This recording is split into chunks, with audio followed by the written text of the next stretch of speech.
Grant Goodeve. Welcome to If Walls Could Talk. It seems like every small town has an old house with legends and mysteries tied to it.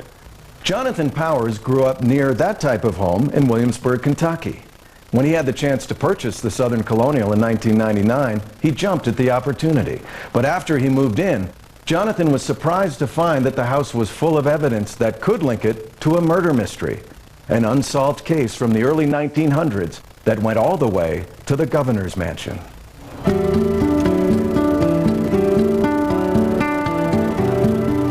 It was kind of a home that set off by itself, but there was always that little bit of mystery about, I wonder what that home's like up there. After growing up in the southern Kentucky town of Williamsburg, Jonathan Powers was familiar with the history of most of its homes, but one 1903 house remained a puzzling case. I'd come by this neighborhood all the time, and I'd see this house over here, and it had a mystique about it that always captured my attention. Satisfying his childhood curiosity, Jonathan purchased the Southern Colonial house in 1999. And he felt like a kid again when he began to open the many antique dressers and desks that were left behind in the home. As he shuffled through the stuffed drawers, Jonathan was surprised to discover newspapers, check receipts, and several letters spanning more than 150 years. I didn't imagine there was treasures, but then whenever you started digging through it, you could see the dates on the letters, going back to 1860s. Jonathan learned that the personal papers were evidence of the first owners, Dr. Edwin Wood and his wife Margaret, whose family occupied the house for 100 years. The items also revealed that Dr. Wood was a president at a local college, and Jonathan was thrilled to find his grade books from 1892. But what Jonathan would discover next, unrelated to the first owner, would surprisingly get high marks from Kentucky's state historians. When he opened an 1800s history book, Jonathan uncovered an official document hidden inside. It was a pardon that was issued to Charles Finley for his part in the assassination of William Goble. Jonathan was stunned to realize he was holding a link to an infamous Kentucky murder mystery. From his school days, Jonathan remembered the names Charles Finley and William Goble. In most Kentucky history classes, students learned about the assassination of Governor William Goble in January of 1900. Charles Finley, who was Kentucky's Secretary of State at the time, was first accused of orchestrating the murder. They talk about the assassination of Governor Goble, that it's still, to this day, an unsolved crime. Even though Finley was pardoned, Jonathan wondered why the document was in his house, and if the home was concealing other evidence that the authorities didn't have in 1900. When he uncovered a leather case, Jonathan discovered 1900s contracts and letters, which made him believe he was getting closer to cracking this unsolved crime, and after a century, finally linking Finley to the governor's murder. It had all these kind of collated documents, and whenever I pulled it out, I seen that it had ties to Finley and the assassination of Goble. Jonathan realized that one contract, signed by Finley, was drafted around the day of the murder. Another paper was a copy of a speech delivered by Finley at the scene of the crime. And it's exciting whenever you find something tangible that connects to the pages of Kentucky history. The Finley documents created a paper trail leading straight to the assassination of Governor William Goble. On the day of the murder, citizens were rioting over election results. At first, Goble's opponent, William Taylor, won the popular vote and took office. But rumors of voter fraud forced a recount, and the Senate declared Goble the governor in the end. The state was actually in anarchy at that time because nobody really knew exactly who the governor was going to be. Jonathan was shocked to discover that the contract he found proved that Charles Finley helped organize the political riot. It was a railroad rental agreement to bring people to the state capitol to protest the recount. The train was bought to bring hundreds of southeastern people up to Frankfort with pitchforks and rifles to protest the election results because they felt like their vote was cast in naught. And more evidence of what Finley thought of Goebel and the election results was revealed in the speech the Secretary of State delivered to the crowd on the fateful day. You know, he went on to rally the crowd. It was like an old stump speech telling people to stand strong in their beliefs and not to let those in power take away the power of the vote of the general populace. History proves that the political riot ended in murder. But what has never been solved is who fired the gun. Immediately, people thought Finley shot Goebel. So Finley realized that, and the only way that he knew how to stay out of trouble was to flee the state. Hoping to find new evidence of Charles Finley's guilt or innocence, Jonathan dug through more of the house. When he discovered handwritten letters, he was astonished to see that they were from Finley. Jonathan thought he could finally solve the murder mystery, but the personal notes only illustrated what the accused thought of being in exile. The only way he could communicate with his family was to write letters. He's longing to be back home, but knowing that he can't because he knows that he's liable to be caught and tried for a crime that he did not commit. Charles Finley declares his innocence in the letters, but doesn't reveal who actually shot Governor Goebel. To this day, no one knows who did. Yet what Jonathan did learn is that Finley was in fact connected to this home. Charles Finley's sister, Margaret, was married to the original owner, Dr. Edwin Wood. While Kentucky's state historians might be disappointed that a smoking gun wasn't found in the house, Jonathan is grateful to have the never-before-seen documents and his own tie to one of Kentucky's most famous mysteries. You hear about a murder of a governor, and then to actually have something in your hand which relates to that, it's just very exciting.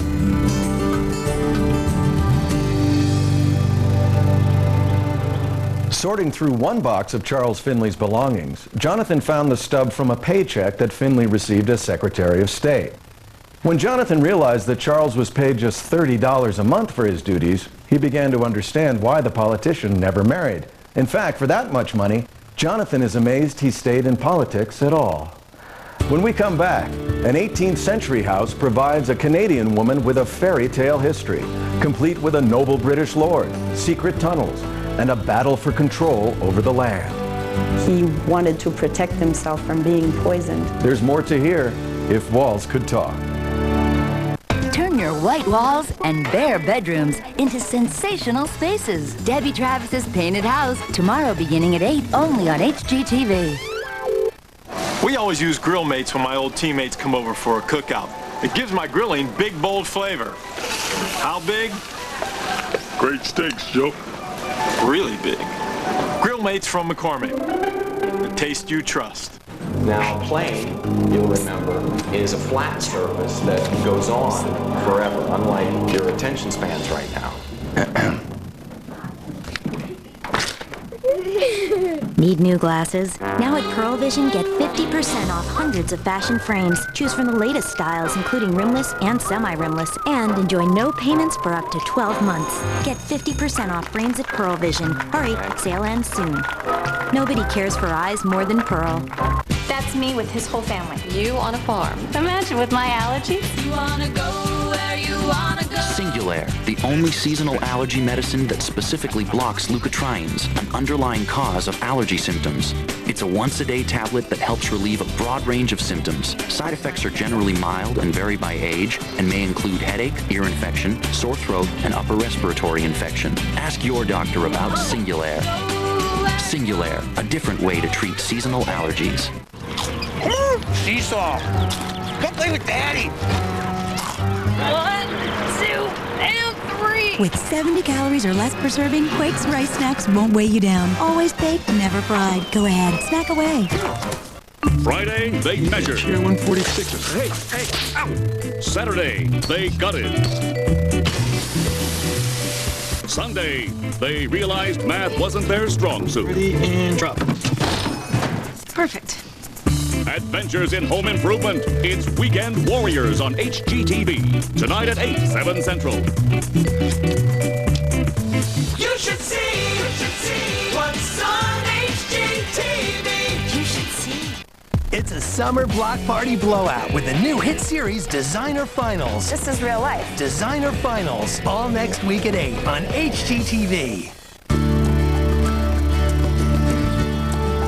Welcome back to If Walls Could Talk. Once upon a time in Quebec, on the border of Canada and Vermont, stood an 18th century home with inviting windows and high stone walls. It looked like a palace and invited the fantasies of many a child, including Pascal Baillargeon. In 1995, Pascal's dream of living in the castle came true, but she never imagined that she would discover the scars of battle and a path to Canada's past concealed within its walls.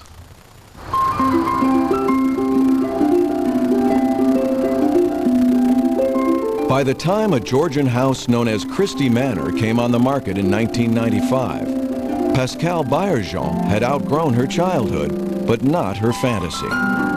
With her parents' help, she bought her dream house. But in reality, the 18th century home needed some fundamental repairs. Starting in the kitchen, Pascal plunged right in and was mystified when she uncovered an old private well.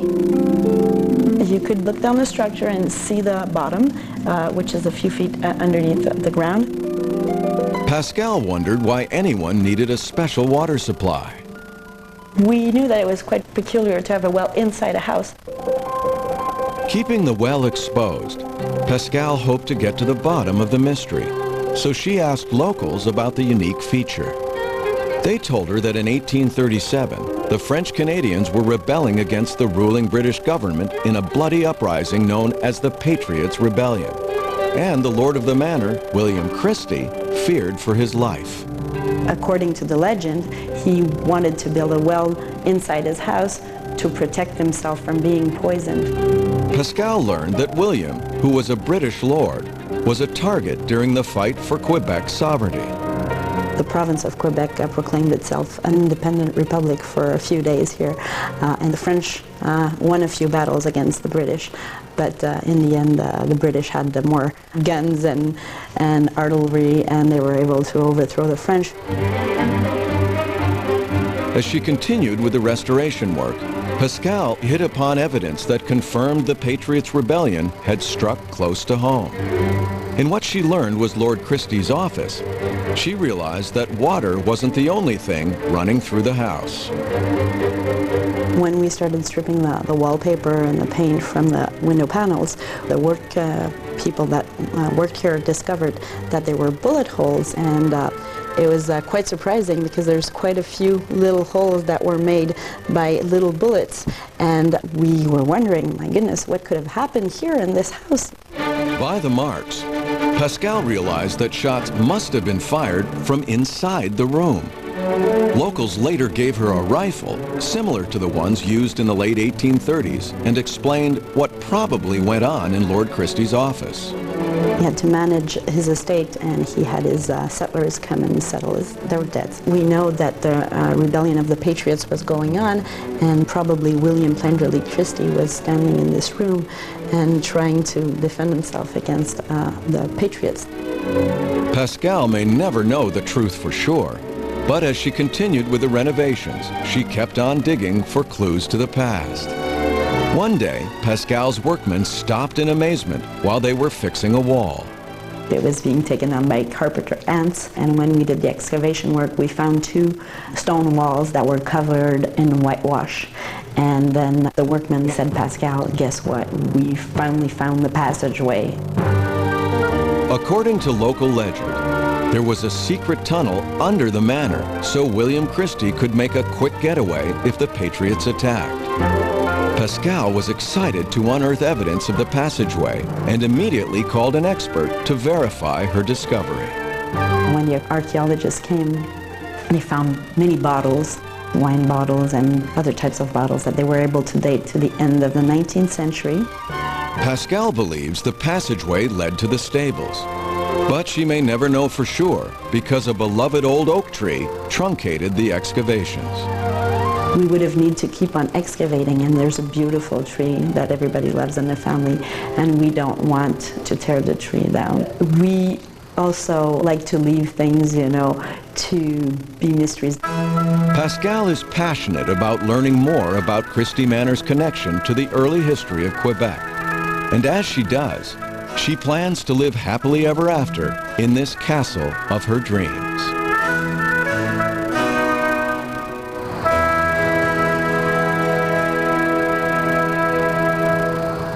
Besides discovering history about her own country of Canada, Pascal also heard that her house played an important role in America's past.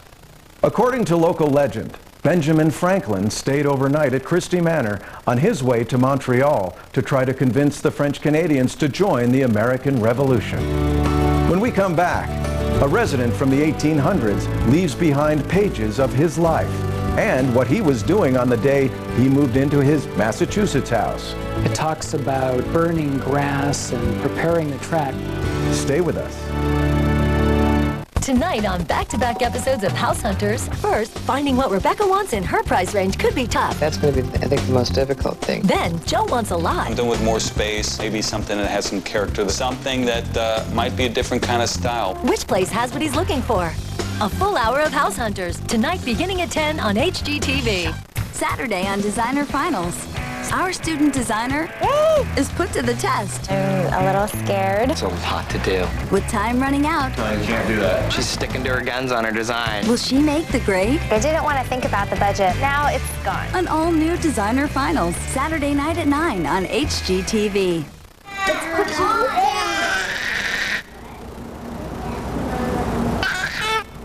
Only one free hand? Grab a new Sharpie retractable. One click and you can write on almost anything. Available in 8 bold colors. Sharpie, write out loud.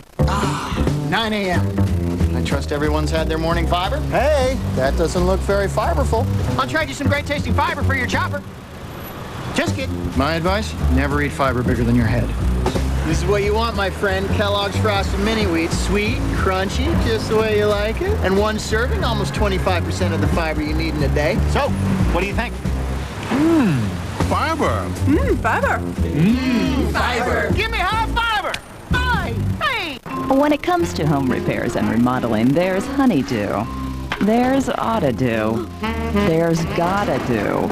And then there's done. Handyman Connection. One call gets the things you want done, done. From paint to plaster, tile to trim to drywall to decks, even remodeling. You can trust the pros at Handyman Connection to do it right, do it quick, and guarantee it in writing. Call Handyman Connection at 1-800-88-HANDY and get the things you want done, done. Need a little updating? Try Ethan Allen's complimentary design service. Add stylish furniture and easy financing and wake up to a whole new you. Ethan Allen, Furnishing Solutions. This is my new back-to-school wardrobe. Mom and I found everything in one trip to Meadows Mall, like these jeans. Great denim is the building block of any wardrobe. Of course, great jeans need cute tops. I found several. Okay, Mom found most of these. And shoes, you can't go back to school without cool shoes. I'm so psyched about my new clothes, but I can't take all the credit. Mom deserves a big shout out. Thanks, Mom. You're my hero. Hyundai's winning streak summer clearance is now held over. Save big on the Hyundai Sonata, named highest-ranked entry midsize car in initial quality by J.D. Power and Associates. It's this dedication to initial quality that lets Hyundai offer America's best warranty. 10 years, 100,000 miles. Plus, you get $2,000 cash back or 0% APR on every Sonata. So don't walk, run to Hyundai's winning streak summer clearance. Come in now for great deals on all 2004 Hyundais.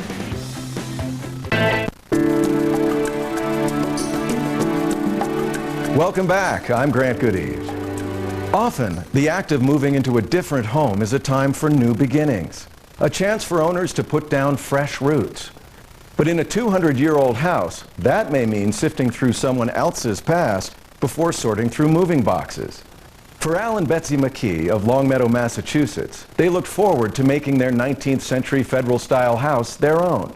But almost as soon as they moved in, they began to dig up forgotten artifacts and personal mementos that revealed the footprints of generations past.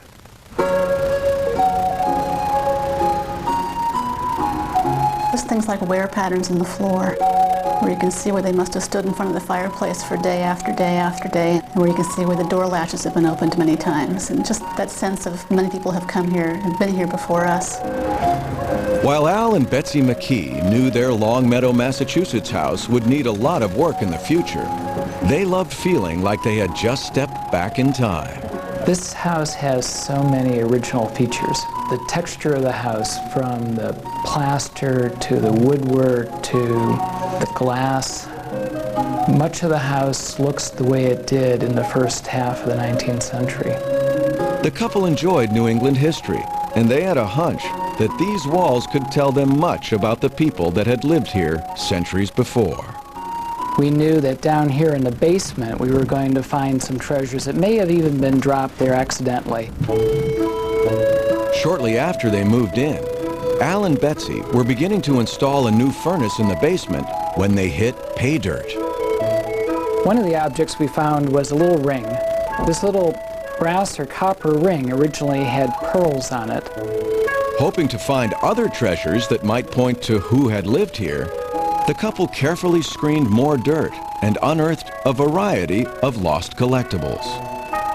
We also found some Indian head pennies from the 1860s, and we also found some pottery shards that are brown and white, and they came from England in the 1840s and 1850s.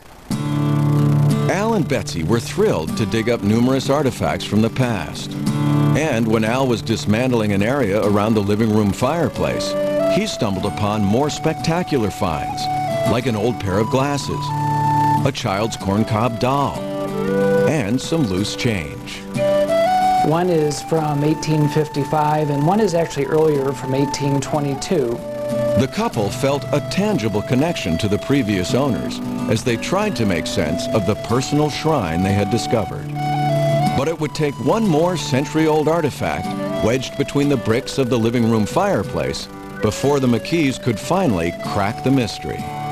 The diary actually describes everyday life for a year in 1887. The man whose diary is here, as far as we can tell, worked on the railroad. It talks about working on the track and burning grass. Al and Betsy were astonished to discover that the diary had been written by Thomas Murray, an Irish immigrant whose family had lived in the house for 100 years. It mentions when he came to look at this house on October 20th, 1887, Thomas Murray bought his house, $840. But he was also busy surfacing track that fine day. From the diary, the couple got a good sense of how Thomas Murray lived and worked, and they believed that the 19th century artifacts found behind the fireplace must have belonged to him and his family. But Al and Betsy still wondered who first lived in their 1801 house. Digging through Old Town records, the McKees were pleased to discover that the original owner was a stonecutter named Herman Newell, whose carvings adorned local gravestones. We actually had found many with his signature on them up and down the Connecticut Valley. Very nicely carved, deeply carved, flowing script on his signature, like he was proud of his work. Al and Betsy have been unable to unearth any more information about Herman Newell and his wife Lois, but they continue to look for clues all the time. We found things everywhere. The driveway, the garden, the basement. So there could be all kinds of wonderful discoveries out there still. One of the things Al and Betsy love most about living in a historic home is being able to follow in the footsteps of the previous owners. When the couple was renovating one room, they were thrilled to discover that the original occupants had buried their shoes in the wall. A common practice of the 19th century, concealing shoes was a token of good luck. Al carried on this tradition by hiding his own family's footwear in a floor of the house. When we return, we'll revisit the Kentucky home we showed you earlier. The owner uncovered a paper trail that led to a 1900 governor's assassination. But he also found out that wasn't the only political controversy the house was hiding. Stay with us. Our market share, and I need to know what I installed French doors this weekend. C'est très bon. Oui? Want a weekend project you can brag about? Watch HGTV's Weekend Work Zone. 5 hours of great shows, packed with ideas and advice you can really use. Weekend mornings beginning at 8, only on HGTV. Brought to you by Lowe's, improving home improvement. Sunday night on Design to Sell. It's cold in here. White furniture, white walls, white mantle. Enter the experts. Just trust me on this. As open house nears, Hope there's a bidding war. can she handle the pressure? I'm on the verge of a nervous breakdown. An all-new Design to Sell. Sunday night at 8 on HGTV. Red Lobster gives you an extra half pound of our sweet, tender snow crab when you order a pound or more. That's an extra half pound free. Hurry, crab season at Red Lobster ends soon. It's all about the O, and the O is all about the codes. Sometimes it's all about the outdoors. It's all about the office. It's all about the home and books, music, and videos. Then again, on occasion, it's all about the gold. Save on thousands of products at Overstock.com. It's all about the O. Well, we've got the down payment for this house. But you know, we really want this one. Now you can get the house you really want with nothing down. We could. How? E-Loan zero down financing. It's new for home buyers with great credit. We have great credit. With zero down, you could buy a $250,000 home for under $1,200 a month. So we could get this house. Nothing should come between you and the home you really want. Apply now for zero down financing at eloan.com or call 1-800-ELOAN-22. I know. How about Crazy 8s? Nah. Or we could watch this Princess Moon party. Maybe a sleepover was a bad idea. I'll be right back. It's more than just that great peanut taste. Jif is a simple little reminder of just how much Mom cares. Does your mom cut down the middle or across? Across. So how's it going, girls? We're doing great. Great. Moms like you choose Jif. The new fall fashions are in at Hancock Fabrics. And this Saturday, during our giant one-day sale, everything in the store from fabrics to furniture is 10 to 50% off. Come to Hancock Fabrics. Designer looks, value, price. The path to great home and garden ideas starts at HGTV.com.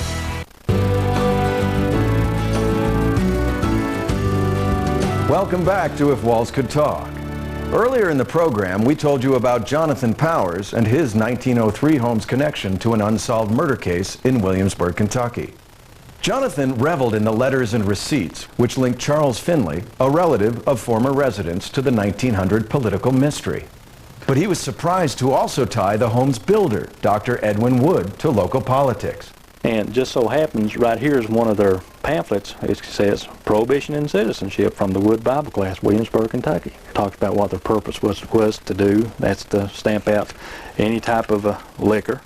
Jonathan learned that the original owner, who was the president of a local college, was successful in his efforts to keep the flow of alcohol down in the community. But he uncovered another document that suggests Dr. Wood didn't practice what he preached. I also found in the house an invoice for 12 bottles of beer sold to Dr. Wood during this particular time. Even though the receipt doesn't prove that Dr. Wood actually drank the beer, Jonathan finds it amusing that one house can hide so many political scandals and headlines. Thanks for watching. Remember, every house has a history, so keep looking for clues to the past in your home. I'm Grant Goody.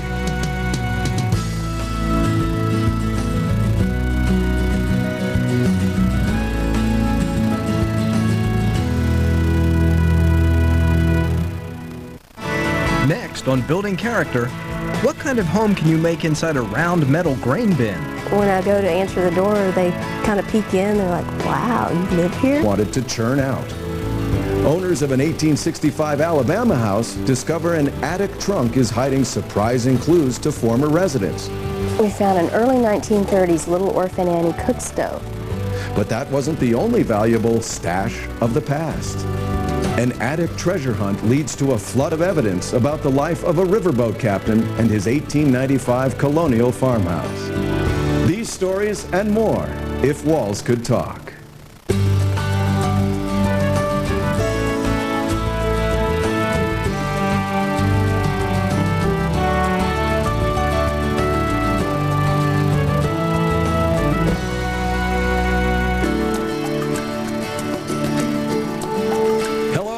Aunt Goodeve. Welcome to If Walls Could Talk. Many people would agree that one of the main ingredients for fixing up an older house is patience. You also need an appetite for preserving history. When Marty and David Black moved into their 1790s home outside of Knoxville, Tennessee, original log walls and rustic handmade furniture gave them a small taste of the past. But as they restored the house, they discovered that among the layers there was a feast of history and an award-winning recipe that had a brush with national fame in 1908.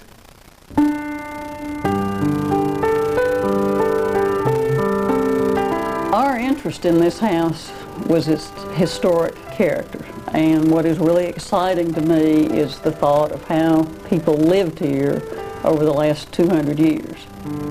Most history enthusiasts would give anything to step back in time and experience life in the past.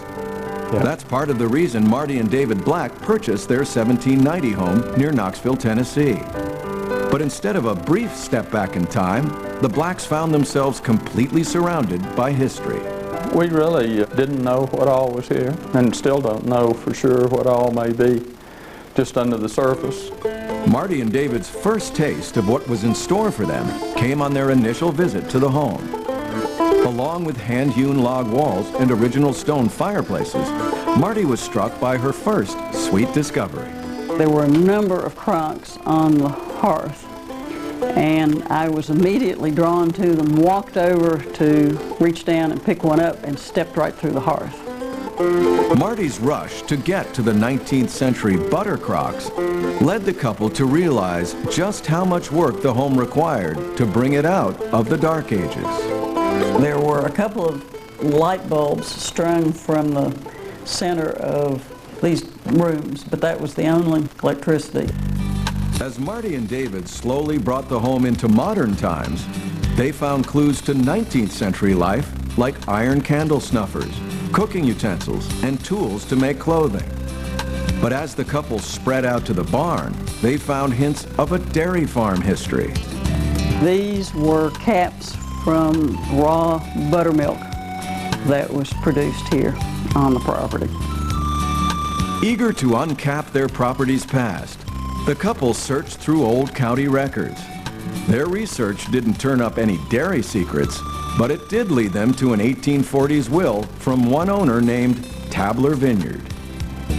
I give and bequeath to my son William 100 acres of land, also my still and the vessels belonging thereto. We have looked for the still and have had no success in finding it.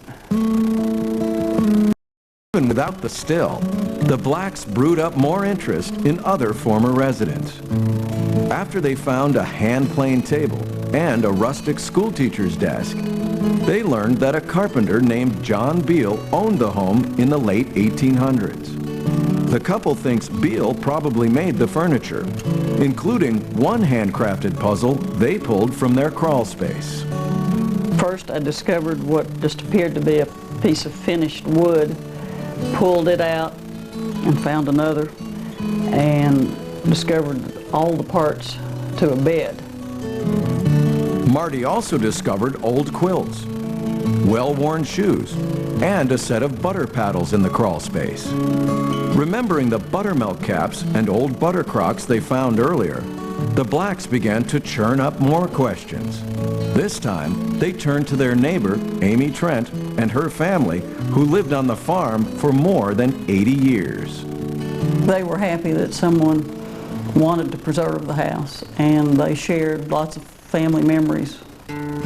Marty and David learned that Amy's father, Frank Trent, purchased the property in 1902 and operated a dairy.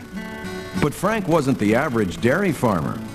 A blue ribbon discovery proved he was the cream of the crop when it came to making one product. Frank Trent was a successful butter maker and won some blue ribbons at the state fair, and apparently as a result thereof got contacted by Maxwell House wanting to know about his butter recipe. Along with the ribbons, David and Marty found a 1908 letter to Frank Trent from a posh Nashville hotel called the Maxwell House, which was also known for its coffee. It seems they wanted the Trent butter to serve with their now famous brew. We don't know what the conclusion of that was, but Maxwell House was very interested in the Trent butter. Almost a century later, Maxwell House coffee is a household name, but the Trent butter is only famous in this 1790 house. Marty and David don't have plans to recreate the butter recipe. They feel that the past they've uncovered here is its own sweet reward. The great interest in this house is its history, plus having articles that we know were used here in the house just adds to the sense that we belong here.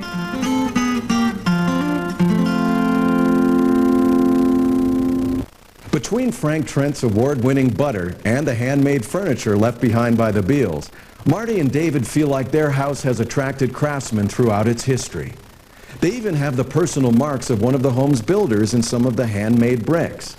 The couple realizes they'll never know the bricklayer's name, but they say that having his 200-year-old fingerprints is enough for them to get a grasp of how much work went into building the house. When we come back, mysteries about a renowned Alabama landscape architect grow inside an 1865 Queen Anne cottage. But the current owners wonder, did he plant the hidden loot as well? He said to me, Gary, I've found something I think that's going to interest you. There's more to hear if walls could talk. Real students. I'm a little nervous. Real projects. Hope nothing breaks. Real brave homeowners. Designer Finals. Saturday night at 9 on HGTV. Hiding from blemishes at my age? No way. Aveeno Clear Complexion Foaming Cleanser is designed for your adult skin with a proven blemish fighter plus moisture-rich soy, so you never have to hide. Clear Complexion Foaming Cleanser from Aveeno. The moment I wake up, I reach for my smiley face cup and get a little pour from you. Forever and ever, you'll be in my fridge and I will drink you. Forever and ever, together we live to be without you. Would mean pouring black coffee for me. Put some delight in your cup with the sweet, creamy flavor of International Delight. Well, we've got the down payment for this house. But you know, we really want this one. Now you can get the house you really want with nothing down. We could. How? E-Loan Zero Down Financing. It's new for home buyers with great credit. We have great credit. With zero down, you could buy a $250,000 home for under $1,200 a month. So we could get this house. Nothing should come between you and the home you really want. Apply now for zero down financing at eloan.com or call 1-800-ELOAN22. Right, but I might take some. Honey?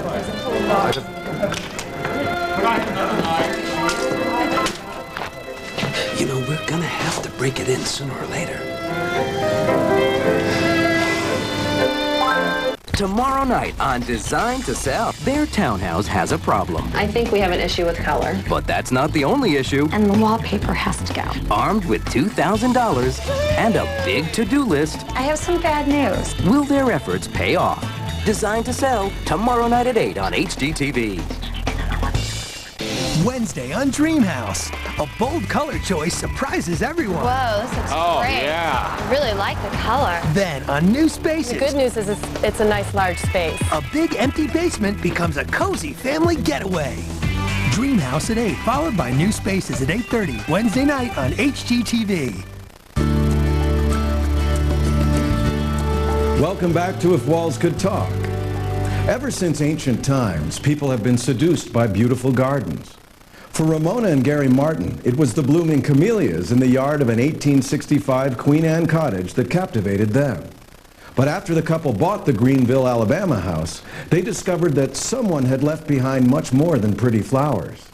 Mountains of debris in the attic proved to be fertile ground for digging up numerous clues to a prominent landscape architect and a priceless 1930s lifestyle. For Garry and Ramona Martin, the lush landscape surrounding an 1865 Queen Anne cottage was at first its main attraction. But the moment they stepped inside the Greenville, Alabama house, their connection blossomed.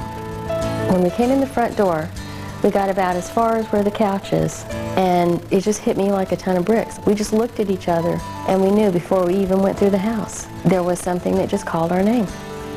The Martins answered the call because from the start, they could see the home's potential. It was dingy, the yard was overgrown, but you could see the lines underneath it. You could see what it could be. To preserve the home's historic integrity, Garry tore off vinyl siding, revealing original clapboard. But it was while working inside, adding insulation above a stairway, that a member of the construction crew made a priceless discovery. He said to me, "Gary, I've found something I think that's going to interest you." And when he opened it up, it was full of silver coins, silver dimes, and silver dollars. Now this one right here is 1880. Garry thinks one of the home's former owners must have stashed the cash, which the couple was thrilled to find was worth about $3,000. Before long, the Martins made a wealth of other discoveries.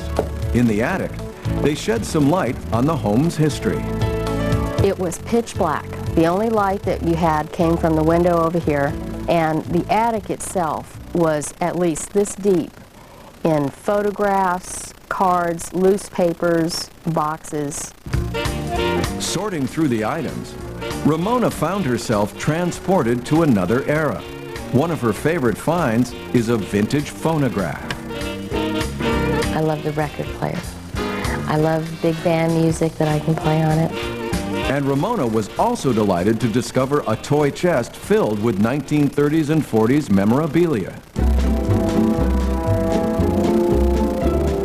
We found an early 1930s Little Orphan Annie cook stove, and we found almost a complete original Monopoly game from the early 30s, puzzle pieces.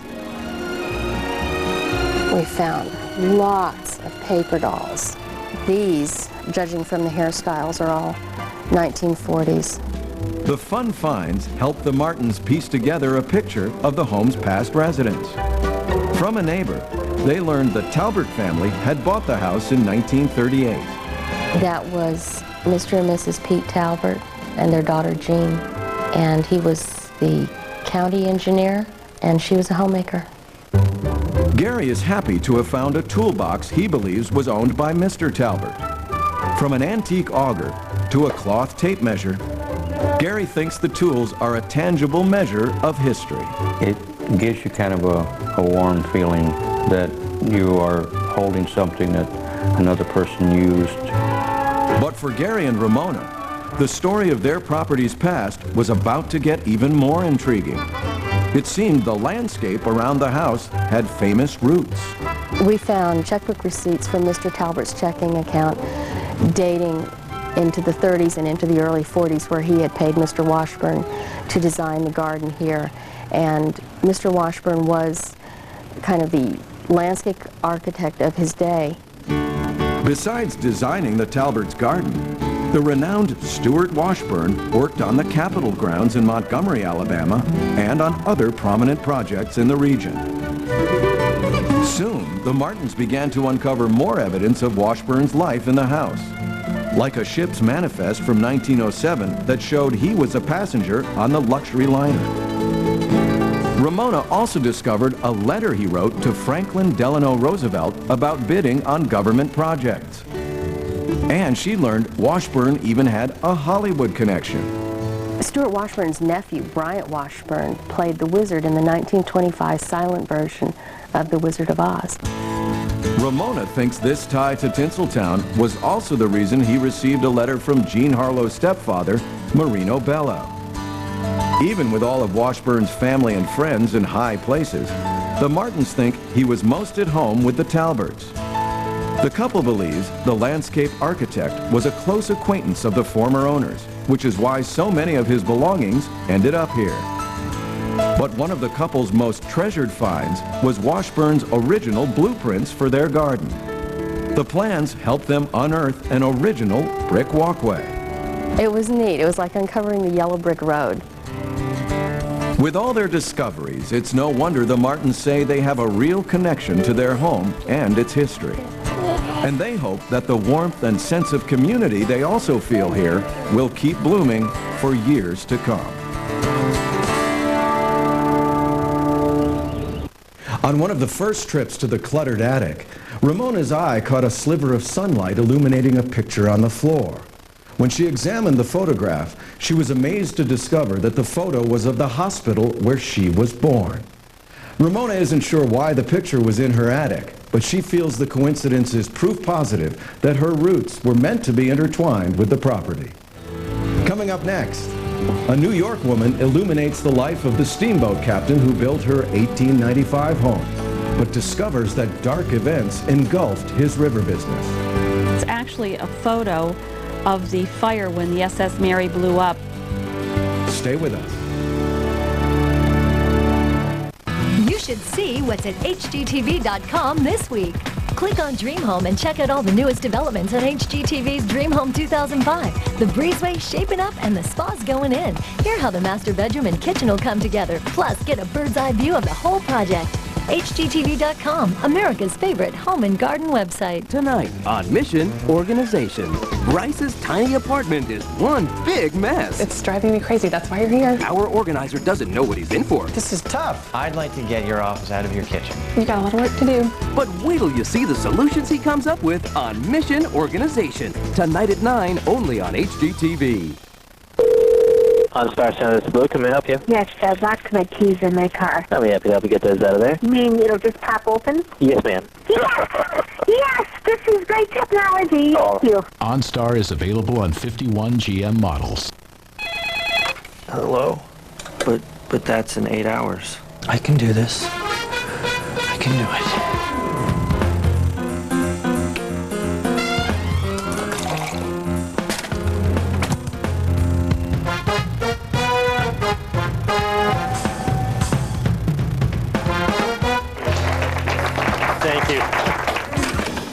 Everything, right where you need it, at a sensible price. Hilton Garden Inn. Come to Lowe's and light up your imagination. Lowe's is the only home improvement center that carries showroom brand lighting like Kichler and Stifel, as well as the entire line of portfolio lighting with hundreds of styles from contemporary to classic to casual. And Lowe's promises low prices every day, guarantee. Lowe's, improving home improvement. Come to Lowe's for new lower prices on select Kichler and portfolio lights. Not one of these allergy medicines can give you long-lasting seasonal allergy relief without the risk of drowsiness. But Allegro 180 can, for people 12 and over. Side effects are low and may include headache, cold, or backache. Choose long-lasting prescription Allegra. Are you looking for answers to life's practical problems? iLife TV is a digital cable network with programs that build up, entertain, teach, and inform women. I think we all have moments where we're so critical of ourselves on the outside. Real answers, real people, real life. iLife TV. Get Cox Digital Cable with iLife TV for $6 more per month for 4 months. You could win a vacation at Big Cedar Lodge. Call today, 933-9832. Star Sailor recorded live at the Marconi Studios, Brussels, on Events in Demand pay-per-view.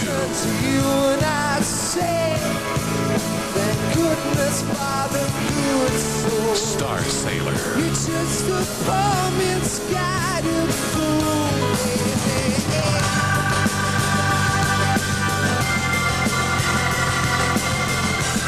Order Star Sailor live at the Marconi on Cox Digital Cable. Shipping. Welcome back. I'm Grant Goody. Some people spend years looking for the perfect house, while others are content to just go with the flow. Chér Brining and her husband Donald had lived all over the world, but they chose to retire in northern New York, where Chér had spent her childhood. The Brinings didn't expect at first that an 1895 colonial farmhouse in the town of Waddington would float their boat. But when intriguing stories about the original owners began to surface, they discovered their riverfront home was a fascinating portal to the past.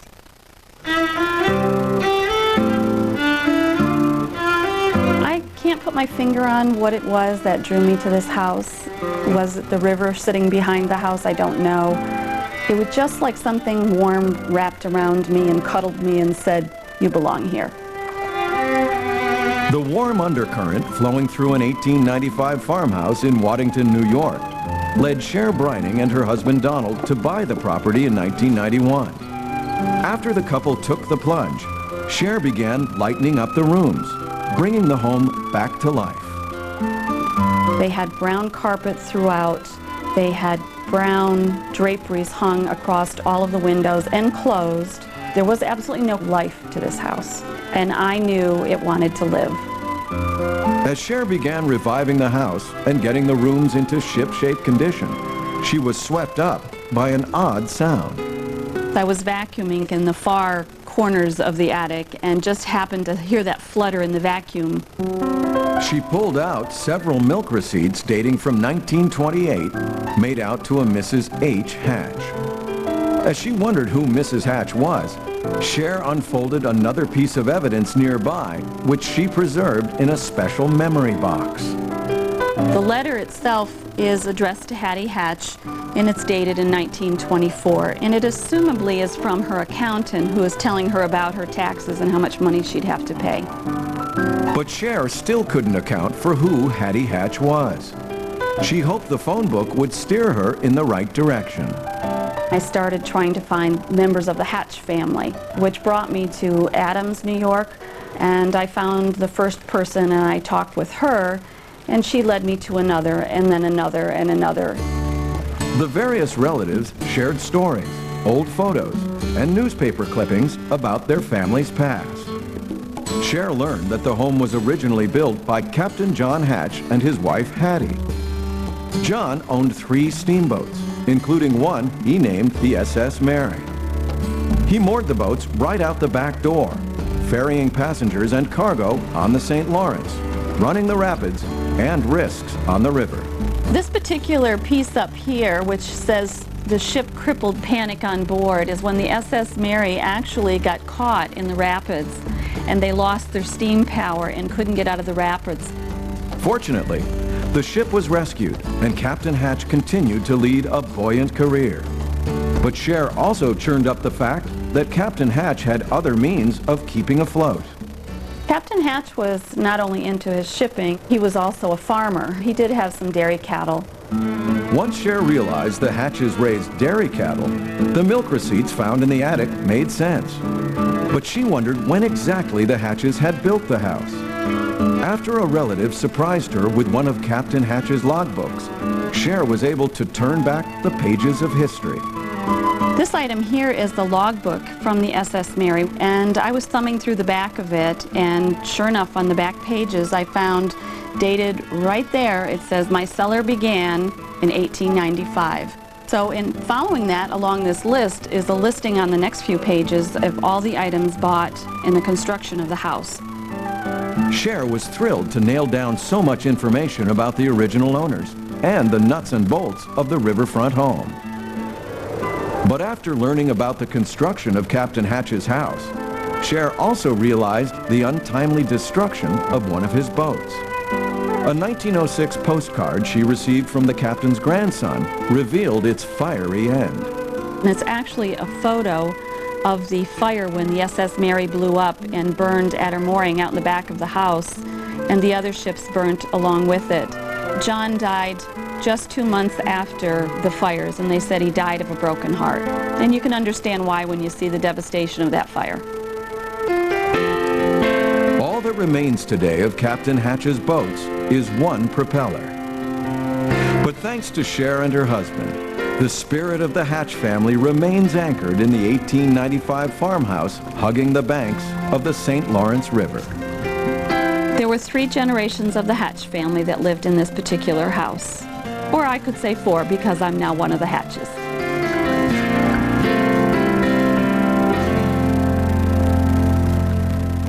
Chér uncovered a lot of history in her house, but there's one item in particular that she likes to reflect on, an oak-framed mirror. She learned that the antique was brought back from Venice in 1621 by one of Captain Hatch's ancestors, who was also a sea captain. According to Chér 95-year-old neighbor, the mirror has adorned the walls ever since the house was built. When we return, we'll revisit the 1790s Tennessee house we showed you earlier. The history spread around the property was about the original owner's famous butter recipe. But another item the family put on their dinner table was just as sweet. Stay with us. Tonight on Design on a Dime, this 80s condo, it needs help, gets a 21st century makeover. We're going to give them something completely new. Then at 10:30, an outdated kitchen Maybe a European cafe. becomes a beautiful bistro. Catch back-to-back episodes of Design on a Dime tonight at 10 on HGTV. 3 designers, 3 plans. Only one can survive. I know which one I want. Designers Challenge, tomorrow at 10 on HGTV. Wednesday on an all-new episode of Curb Appeal. We're turning this rocky road I have no idea on this type of stuff. into a truly amazing makeover. What have they done? Then this manic courtyard does a complete flip. Oh! A full hour of Curb Appeal starts Wednesday at 10 on HGTV. So she came over, and I made her burgers with this Leanne Perrins. Suddenly, it's like, oh, Joe, you're such a good cook. Your burgers are so juicy. If it worked for me, it could easily work for you. Leanne Perrins, the Burger Booster. What will Morris do for all new 9 Lives? Whatever it takes. The look of longing, the leg rub, the world-famous no boring pellets here. Hey, it's all new 9 Lives. We're talking nutritious tender cuts made with real salmon and new savory carvings made with real beef. So what will I do for the taste of real meat? Wow, Morris, you've never done that before. Well, my dear, there's never been cat food like this before. New 9 Lives. Real taste, real excitement. My simple solution? Mylanta. My quick fix. Mylanta. For your heartburn, Mylanta soothes and calms on contact. My way to go? Mylanta. My security blanket. Mylanta. And now there's a new sensation of cool. New orange cream Mylanta. My easy answer for heartburn. My heartburn, Mylanta.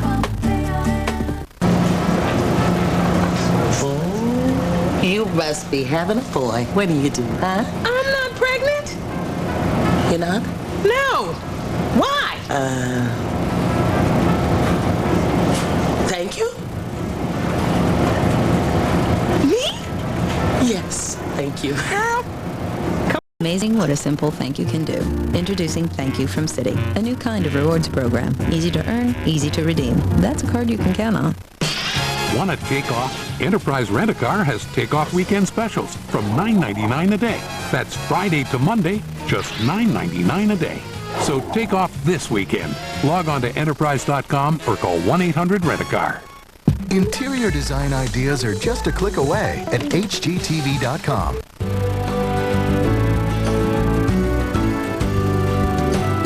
Welcome back to If Walls Could Talk. Earlier in our program, we told you about a 1790s Tennessee home with an award-winning past. Marty and David Black enjoyed finding the history of Frank Trent and his celebrated butter recipe. But Marty found a new family tradition when she discovered evidence of Thanksgiving celebrations in the old house. I discovered these turkeys. It was really exciting to see that this house had been decorated for the holidays and started a collection of turkeys that we now bring out each year for Thanksgiving. Marty's collection of the decorative turkeys now numbers into the hundreds. She's not sure if she has a gaggle yet, but David says she will soon if she continues to flock to them in the antique stores. Thanks for watching. Remember, every house has a history, so keep looking for clues to the past in your home. I'm Grant Goody.